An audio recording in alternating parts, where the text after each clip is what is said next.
Alors, nous voici à la dernière partie de l'histoire sociale qui se veut le bilan de l'histoire sociale de la personne.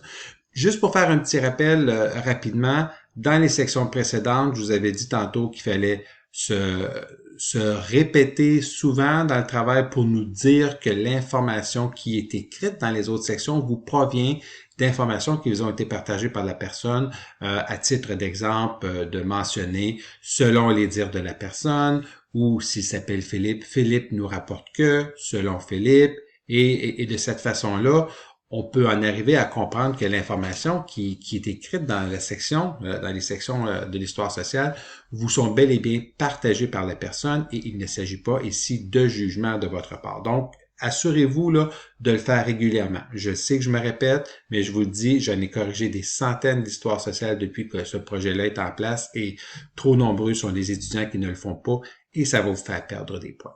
Lorsqu'on arrive dans le bilan, par contre, c'est autre chose. Là, ici, c'est votre travail d'analyse à vous, où est-ce que vous allez faire un résumé, si on veut, de toutes les informations qui ont été récoltées depuis le tout début. Hein? C'est comme quand on veut faire un milkshake, hein? On ramasse tous les fruits qu'on va mettre dans le blender ou dans le malaxeur, on pèse sur le piton et finalement, ça nous donne un beau jus. Donc ici, c'est la même chose. On va prendre tous les éléments qu'on va avoir obtenus dans les différentes sections précédemment, on met ça dans le malaxeur ou dans le blender et ça va nous rapporter, si on veut, notre résultat final qui est le bilan que je vais vous présenter ici. Donc, cette partie du rapport reflète la compréhension du professionnel quant à la situation telle que présentée par la personne. Il s'agit de faire une synthèse des différents éléments marquants et pertinents de l'histoire sociale de la personne qui semble avoir un impact sur sa vie actuelle.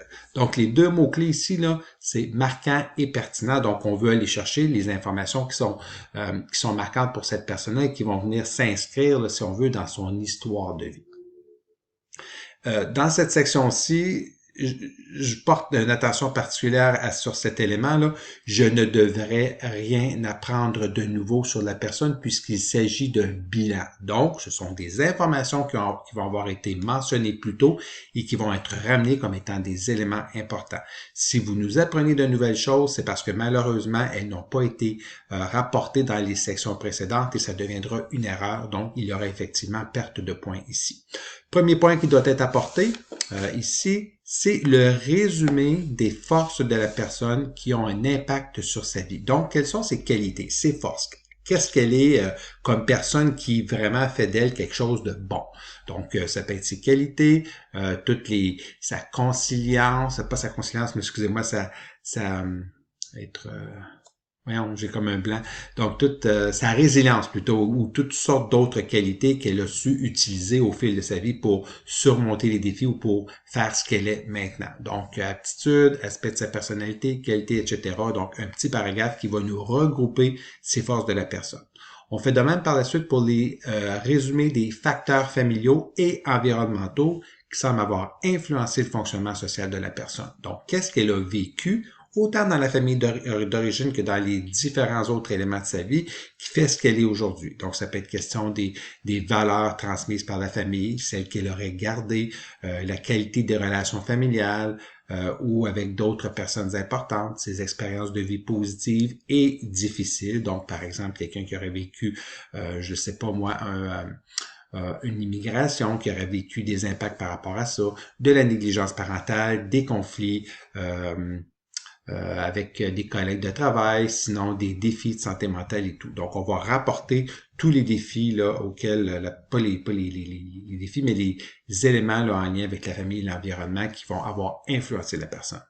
On complète ici avec le résumé des défis rencontrés par la personne. Donc, c'est là qu'on va rapporter les défis et les stratégies qu'elle va avoir utilisées pour surmonter ces défis-là. Donc, rappelez-vous, tantôt, on disait dans les différentes sections qu'on demande régulièrement à la personne comment vous percevez cet aspect-là de votre vie ou comment quelle stratégie vous avez utilisée pour surmonter les périodes difficiles. Donc, c'est ce qu'on va venir rapporter ici. Donc, les défis présentés ainsi que les stratégies utilisées et les résultats actuels qui vont nous mener au point suivant qui sont, mais quelles sont ses attentes aujourd'hui en lien avec ce qu'elle vit, en lien avec ce qu'elle est maintenant? Donc, on a fait une histoire sociale, vous la questionnerez à savoir, qu'est-ce que tu souhaites faire avec ça? Et c'est le seul élément qui sera peut-être nouveau dans ce travail. Sinon, vous allez l'avoir déjà mentionné plus tôt, mais c'est correct.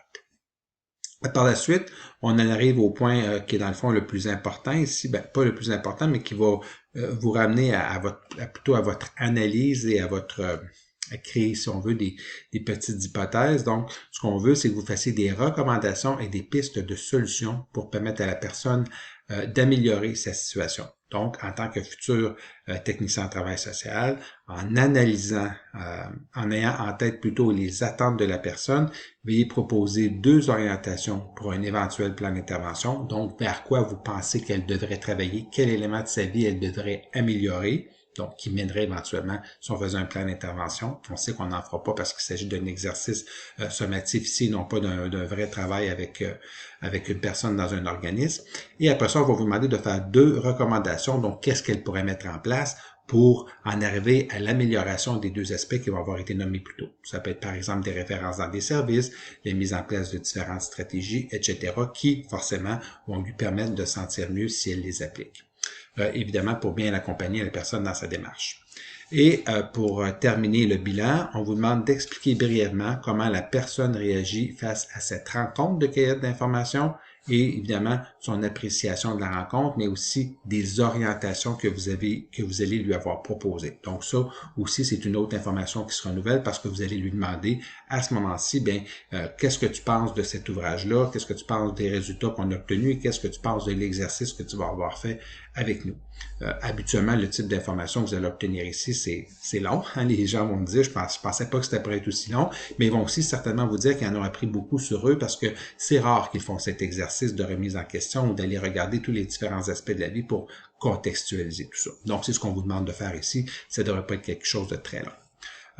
Voilà pour le bilan et vous allez devoir finir votre histoire sociale avec la signature des 2 étudiants, en fait, pas celle du participant, parce que celle-là, on en avait besoin seulement dans le consentement. Donc, si vous allez apporter vos signatures à vous, les 2 intervenants, accompagnés de votre titre, étudiant en technique de travail social, ainsi que la date de la rédaction de votre histoire sociale, et voilà, votre travail serait complété. Alors là, ce que vous ne savez pas encore, c'est qu'est-ce qui vaut combien de points dans tout ça. Donc, pour cette raison-là, je joins ici la grille de correction qui va vous donner en fait tout le pointage de chacun des éléments qu'on vient d'aborder. Vous voyez ici là votre consentement que vous allez avoir écrit et présenté à la personne avant d'amorcer votre cueillette d'informations vaut 10 points. Et il est découpé ici là de façon plus individuelle qu'est-ce qui vaut combien de points. Donc la nature et l'explication du travail, si c'est bien expliqué, ça vaut 1 point. Présence des 2 étudiants lors de la rencontre d'entrevue, si c'est mentionné, alors vous avez 1 point, et ainsi de suite. Donc, je vous encourage fortement à aller regarder chacun des aspects et vous pouvez faire le lien avec le document que je vous ai présenté tantôt, le schéma type, pour voir tout est là et qu'est-ce qui vaut combien de points. De cette façon-là, vous allez savoir exactement si vous avez répondu à toutes les attentes. Moi, ce que je vais faire, lorsque j'aurai votre histoire sociale, plutôt votre document d'évaluation, je vais prendre cette grille ici et je vais m'assurer que tous les éléments y sont comme un checklist. Si c'est là, parfait. Alors après ça, je vais pouvoir aller voir si c'est cohérent et si c'est pertinent. Et si c'est le cas, vous allez avoir vos points. Donc, si malheureusement l'information n'y est pas, je serai dans l'impossibilité de vous accorder les points. Donc, assurez-vous, là, lorsque votre travail sera terminé, que tous les éléments présentés dans cette grille de correction y sont. Il n'y a rien de nouveau là-dedans. C'est tous des éléments que je vous ai déjà présentés dans le schéma type, mais vous avez ici la pondération pour chacun des éléments abordés. Introduction qui vaut 2 points. Le développement ici qui vaut 58 points. C'est la grosse partie, bien sûr. Donc, l'identification de la personne qui vaut 2 points. Et vous voyez que si vous avez son nom et prénom, ça vaut 1 demi-point. Si vous avez marqué sa date de naissance, 1 demi-point. Le lieu de naissance, 1 demi-point. Ainsi que la culture à laquelle elle s'identifie pour un autre demi-point qui fait en tout 2 points.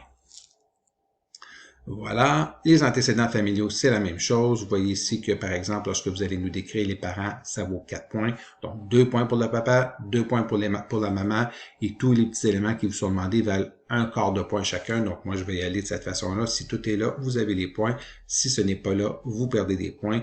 Et si ce qui est mis est pas cohérent, n'est pas pertinent, alors là, vous perdrez également des points. Donc, assurez-vous là, de cette façon-là de répondre à tous les critères. Voyez-vous, les plus grosses sections, c'est les antécédents familiaux qui valent 12 points.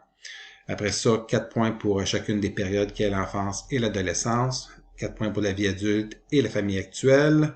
Même chose pour le soutien social. L'éducation, c'est un petit peu moins gros, donc c'est 2 points. Santé mentale et physique, bien sûr, qui vaut pour 4 points. Ici, la section plus professionnelle reliée au travail qui vaut 4 points également. Et le bilan qui vaut 14 points. Et encore une fois, vous voyez là, 3 points pour le résumé des forces. Donc, n'ayez pas peur d'en mettre. Hein, on s'entend là, c'est 14 points. Donc, moi, je m'attends à avoir de l'information pour 14 points. Si vous mettez 2-3 petites forces puis un petit défi, ben c'est clair qu'il va manquer de points. Même chose pour le résumé des facteurs familiaux et environnementaux qui vont l'avoir influencé, 3 points. Le résumé des défis et des stratégies, 3 points. Les recommandations, 4 points, ainsi que l'appréciation de la personne à cette activité-là ou à cette rencontre-là qui vaut pour 1 point. Signature des 2 intervenants ainsi que la date de rédaction avec votre titre professionnel qui vaut 1 point. Et cette section-ci, c'est pour la forme, donc la structure et la pertinence du travail, 3 points. Donc, est-ce que votre histoire sociale, elle est brève et concise? On s'entend, c'est 8 pages, mais quand même, est-ce que vous l'avez fait de façon concise? Ou au contraire, il y a trop d'informations qui étaient non pertinentes, alors là, vous pourriez perdre des points. Fluidité, ben, ça parle aussi un petit peu de la question du français. Est-ce que votre travail est bien rédigé? Est-ce que dans la façon dont on le lit, c'est fluide? Et bien sûr, hein, on a parlé des étiquettes depuis le tout début, ça vaut quand même 1 point s'il n'y a pas d'étiquette. S'il y a des étiquettes, vous allez effectivement perdre des points, donc soyez assurés de bien choisir vos mots. Présentation selon les critères de la cité qui vaut 1 point. Et pour terminer, la qualité du français. Et ici, là, drôlement important. On en a parlé depuis le début de l'étape, depuis le début de la session. Tout ce qu'on écrit normalement en travail social se retrouve dans un dossier. Cette histoire sociale-là devrait se retrouver dans un dossier dans la vraie pratique, mais c'est comme un exercice formatif. Donc, vous pouvez perdre jusqu'à 15 points pour le français, ce qui équivaut à 11 points. Donc, ça serait fâcheux de commencer le travail avec une note de 64 avant même d'avoir commencé à corriger. Donc, voilà. Si vous avez des questions, notez-les plutôt pour qu'on puisse en discuter au prochain cours ou lorsqu'on se rencontrera. Mais c'est pas mal ça que vous avez dans votre projet d'histoire sociale. Je vous le répète là, lisez-le, assurez-vous de tout avoir en main avant, des questions plutôt avant de commencer votre entrevue pour être certain d'avoir toutes les informations. Et au besoin, si vous vous rendez compte qu'il y a des éléments manquants, n'hésitez pas à faire appel à votre sujet, le participant de votre histoire sociale pour pouvoir retourner chercher les informations manquantes. Alors, merci beaucoup tout le monde et bonne semaine. À la prochaine.